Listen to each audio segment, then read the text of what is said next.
Hello friends, कसे आहात सगळे? माझ्या यूट्यूब चॅनलमध्ये तुमचे सर्वांचे स्वागत आहे. चला तर आज सॅटरडे होता म्हणून मी मुलांच्या टिफिनसाठी काय बनवले. कारण की हाफ डे असलं की मुलांना भाजी चपाती खाऊ वाटत नाही. जराशी वेगळे आठवड्यातून एकदा केले की त्यांनाही बरे वाटते व आम्ही सर्वही त्यांच्या नादाने ह्या वस्तू खातो. म्हणून मी आज बनवला होता मुलाच्या टिफिनसाठी पास्ता. त्याचीच रेसिपी आज खास मी घेऊन आली आहे. पास्त्यासाठी मी काय काय सामग्री काढली व कशा प्रकारे पास्ता केला ह्याचा व्हिडिओ मी घेऊन आले आहे. चला तर मग बनवूया आपण पास्ता. पास्ता तुम्हाला कशा प्रकारे शिकायचा असेल तर पूर्ण व्हिडिओ नक्कीच पहा व लाईक पण करा, शेअर पण करा व सबस्क्राईब पण करा. जे नवीन माझ्या यूट्यूब चॅनलवरती असतील त्यांनी नक्कीच सबस्क्राईब करा. तर मी पास्त्यासाठी काय घेतले तर पास्ता स्वच्छ करून घेतला, कारण की त्यात किडे बिडे होऊ शकतात म्हणून मी अगोदर साफ करून घेतला पास्ता. नंतर एका पातेल्यामध्ये पाणी तापत ठेवले व त्यात थोडेसे अर्धा आकडा तेल घातले. तेल कशासाठी घालायचे तर तेल पास्ता एकमेकाला चिटकू नये व सुट्टा होण्यासाठी आपल्याला पास्ता उकळताना तेल घालायचे व थोडेसे चवीपुरते थोडेसे मीठ घातले. पाण्याला उकळी आल्यानंतर त्याच्यामध्ये पास्ता ॲड करून घेतला. इकडं मी आल्या लसणाची व कोथिंबीरीचे छोटंसं वाटण बनवलं होतं, ते वाटण बनवून घेतले. छानपैकी आपल्याला मसाला पास्ता बनवायचा आहे. तर पुढे काय केले, मी पास्त्याला पाणी उकळायला ठेवले होते. पाणी उकळल्यानंतर त्याच्यात पास्ता ॲड केला.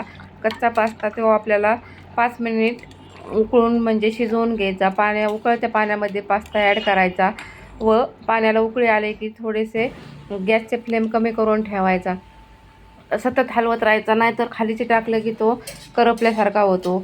मैद्याचा असल्यामुळे तो लगेच चिटकण्यास एकमेकात हे चिटकतात.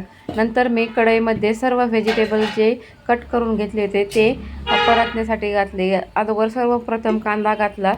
माझ्याकडे जेवढे व्हेजिटेबल्स होते ते मी सर्व ह्याच्यामध्ये ॲड केले. तुमच्याकडं अजून ह्याच्यापेक्षा काही एक्स्ट्रा असतील तर तुम्ही ते ॲड करू शकता. नंतर कढईमध्ये तेल व कांदा परतण्यासाठी घातला.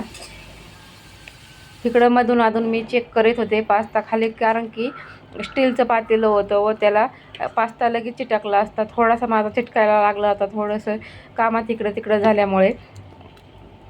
पण तुम्ही जर नवीन करणारे असेल तर तुम्ही थोडंसं पास्ता उकळूपर्यंत शिजेपर्यंत लक्ष द्या. नंतर अशा प्रकारे चेक करून पाहायचा पास्ता आपला शिजला का नाही. अशा प्रकारे शिजला की अजून 2 मिनिट मी ठेवला, कारण की थोडीशी कसर वाटत होती मला. मी बऱ्याच वेळा पास्त्याची रेसिपी यूट्यूबवरती टाकली आहे, पण तुम्ही त्याला जास्त रिस्पॉन्स दिला नाही. ह्या व्हिडिओला मला वाटते की नक्कीच तुम्ही रिस्पॉन्स देताल. 2 मिनिट मी पास्ता परत शिजवून घेतला व नंतर तो बाजूला काढून घेतला, कारण की आपल्याला जास्त वेळ गरम पाण्यात पास्ता ठेवायचा नाही. नंतर मी कांदा परतल्यानंतर त्याच्यात व्हेजिटेबल्स ॲड केले.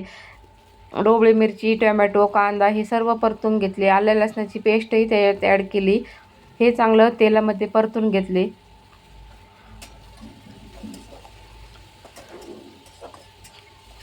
पास्ता करताना काय करायचे की आपण जेव्हा पाण्यातनं पास्ता काढू तेव्हा तो एका मोठ्या भांड्यात घेऊन तो खालीवर करून घ्यायचा व त्याच्यात थोडेसे अर्धा आकडा तेल परत ॲड करायचे, कारण की पास्ता एकमेकाला चिटकत नाही व सुट्टा सुट्टा होतो. कारण की मैद्याचे असल्यामुळे त्याला चिकटपणा लगेच धरतो व एकमेकांना चिटकायला सुरुवात होती व आपल्याला नंतर पास्ता कढईमध्ये टाकल्यावरती ही अडचण येऊ शकते. म्हणून थोडेसे तिथे काळजी घ्यायची. नंतर मी आलं लसणाची पेस्ट घालून चांगल्या प्रकारे परतून घेतलं. नंतर थोडीशी हळद घातली, रंगासाठी थोडीशी हळद घातली व इकडे मी पास्त्यासाठी लागणारे soya sauce, red chilli sauce, green chilli sauce, Schezwan चटणी हे सर्व ह्याच्यामध्ये ॲड करून घेतले, कारण की ह्याच्याशिवाय पास्त्याला चव येत नाही. म्हणून हे सर्व मी त्याच्यामध्ये ॲड केले व थोडीशी कोथिंबीर घालून परतून घेतले.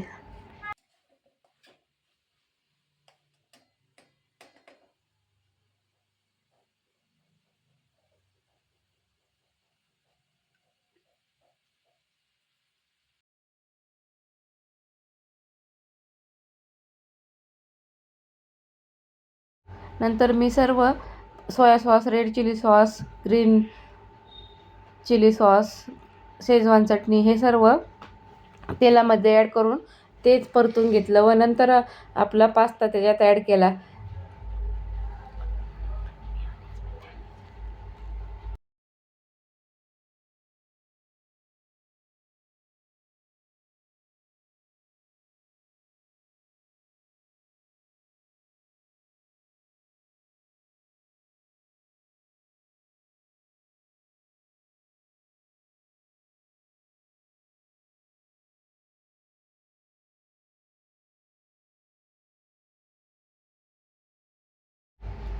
हे सर्व ॲड करून घेतल्यानंतर मी त्याच्यात आपल्याला शिजलेला पास्ता घालून घेतला. कारण अगोदर का शिजवून घ्यायचा असतो, कारण की तो कच्चा असतो, ड्राय असतो, म्हणून तो बाहेर शिजून घ्यायचा व नंतर व्हेजिटेबल्स ॲड करून तो फक्त परतून घ्यायचा.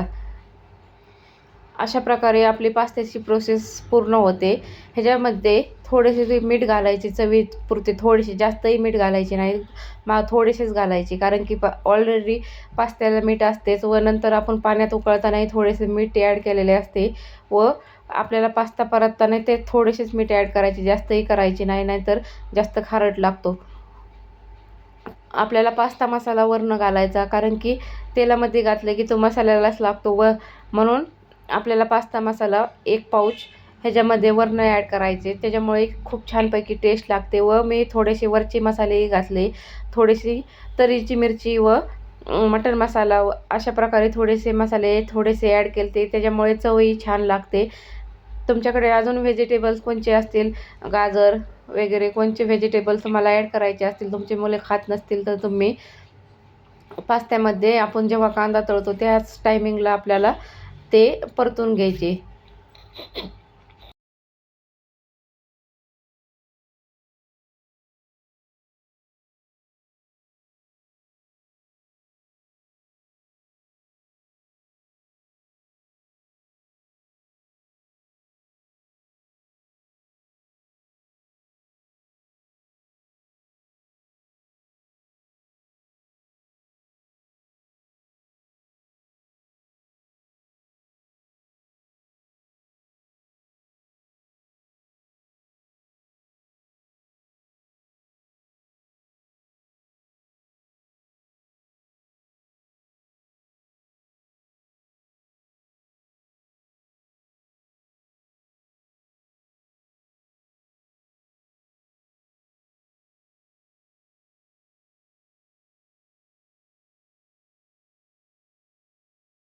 नंतर मी खूप सारी कोथिंबीर घालून मस्तपैकी पास्ता परतून घेतला. खूप छान पास्ता झाला, टेस्टी एकदम. तुम्ही नक्की ही रेसिपी ट्राय करा. कसा वाटला माझा व्हिडिओ मला नक्कीच कमेंट बॉक्समध्ये सांगा.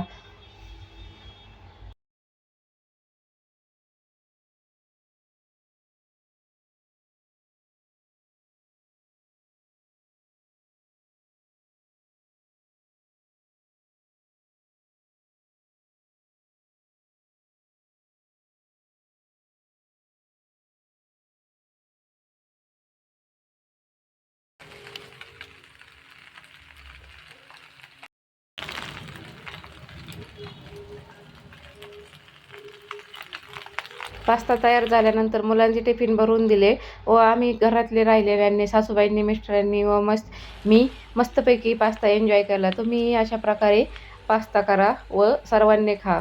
खूप आपल्याला कमी खर्चामध्ये घरगुती पास्ता एकदम छानपैकी होतो. बाहेर ह्याचाच रेट खूप लावतात व कमी प्रमाणात थोडीशी डिशमध्ये खूप सारे पैसे घेतात, म्हणून आपण घरच्या घरीच अशी सर्व सामग्री आणून तुम्ही पास्ता बनवू शकता. खूप छानपैकी पास्ता झाला. तुम्ही अशा प्रकारे नक्कीच ट्राय करा. Thank you for watching my video. Bye bye.